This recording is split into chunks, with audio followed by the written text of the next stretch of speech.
السلام عليكم ورحمة الله وبركاته. أهلا بيكم في فيديو جديد ومهم، واللي هنعرف من خلاله إزاي أحدث الأوفيس أو أنزله عندي على الجهاز لو مش موجود. أنا ممدوح إبراهيم، اي سي دي ال ترينر وأدفانسد إكسل. وقبل ما نبدأ عاوز أقول لكم ما تنسوش تتابعوا وتشوفوا سلسلة الفيديوهات شرح الاي سي دي ال، واللي هتكون موجودة في الديسكريبشن بتاع الفيديو ده. ويلا بينا نبدأ، بسم الله.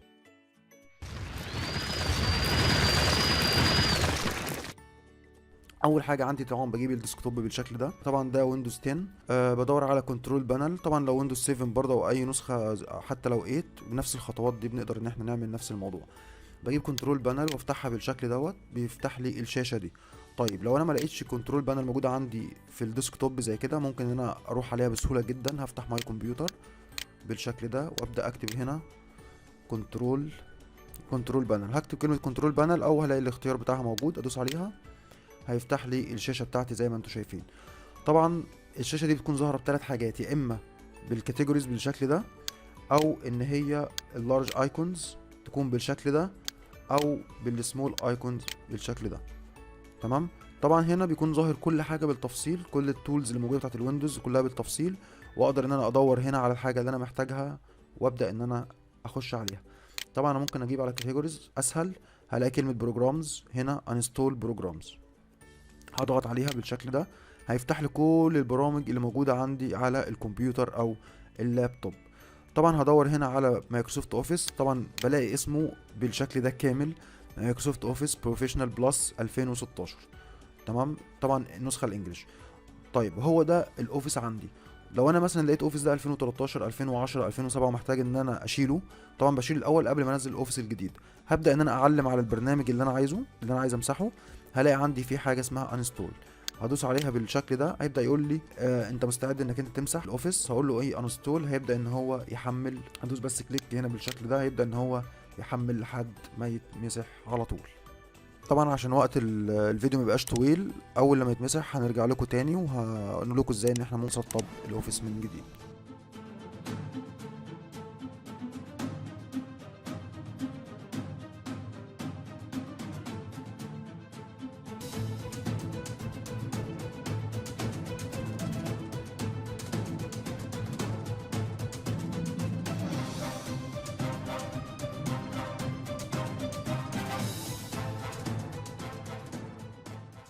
ورجعت لكم مرة تانية بعد ما عملنا انستول للمايكروسوفت اوفيس. طبعا احنا عملنا بعد ما بنخلص نشيل البرنامج خالص، بنبدأ نعمل ريستارت للكمبيوتر بتاعنا، ونبدأ ان احنا ممكن نخش تاني على كنترول بانل ونروح على البروجرام انستول. هنيجي نبص مش هنلاقي مايكروسوفت اوفيس خلاص موجود عندنا.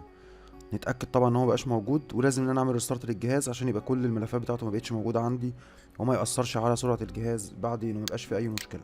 طيب وبعد كده، بعد ما اتاكد ان هو خلاص اتمسح فعلا من عندي، ببدا ان انا اروح للاوفيس اللي انا عايز اسطبه عندي على الكمبيوتر بتاعي. طبعا هنزل لكم لينك المايكروسوفت اوفيس مع الفيديو عشان خاطر تقدروا انتوا تعملوا داونلود لمايكروسوفت اوفيس لو انتوا ما عندكوش اوفيس 2016. طيب طبعا ان انا اعمل له سيت اب ده حاجه سهله جدا، مفيش فيه اي مشكله خالص. كل اللي عليا ان انا هدوس كلمه سيت اب، هيبدأ ان هو يقول لي هنا ايه، انت محتاج تعمل سيت اب للاوفيس؟ اقول له يس. بس دي كده الحاجة الوحيدة اللي انا هعملها، مش هعمل اي حاجة تانية. هيبدأ ان هو يسطب مع نفسه، وهياخد له مثلا من 10 دقايق ل 15 دقيقة بالكتير، وخلاص وهيبدأ يتسطب ويبقى عندي على الجهاز. طبعا بعد ما يخلص خالص هعمل ريستارت للكمبيوتر بتاعي كده، خلاص الاوفيس الجديد نزل. لو فتحت اي ملف موجود عندي اصلا على الجهاز، سواء كان اكسل او باوربوينت او وورد او اكسس او ايا كان، هيبدأ ان هو خلاص هيتفتح معايا بالاصدار الجديد بتاع 2016. طبعا هو ده خلاص هنا كده بيحمل لحد ما يخلص. ممكن ياخد ربع ساعة، ممكن اكتر من كده لو الجهاز بطيء شويه. طيب عشان الفيديو ميبقاش طويل، هرجع لكم تاني لما الاوفيس ينزل تاني. ورجعت لكم مرة تانية بعد ما الاوفيس نزل عندي خلاص على الكمبيوتر. هنا كده خلاص الاوفيس نزل، هقول له كلوز. كده الاوفيس خلاص نزل. لو انا جيت على كنترول بانل تاني، جبت انستول بروجرام، هلاقي عندي مايكروسوفت اوفيس موجود في وسط البرامج اللي نزلت. طيب ازاي ان انا اقدر افتح بقى اي حاجة تخص المايكروسوفت اوفيس؟ هبدأ اجيب شريط ستارت، بلاقي عندي البرامج بالشكل ده، كل حاجة موجودة عندي. طبعا الوان درايف عندي، الاكسل، الباوربوينت، الوورد.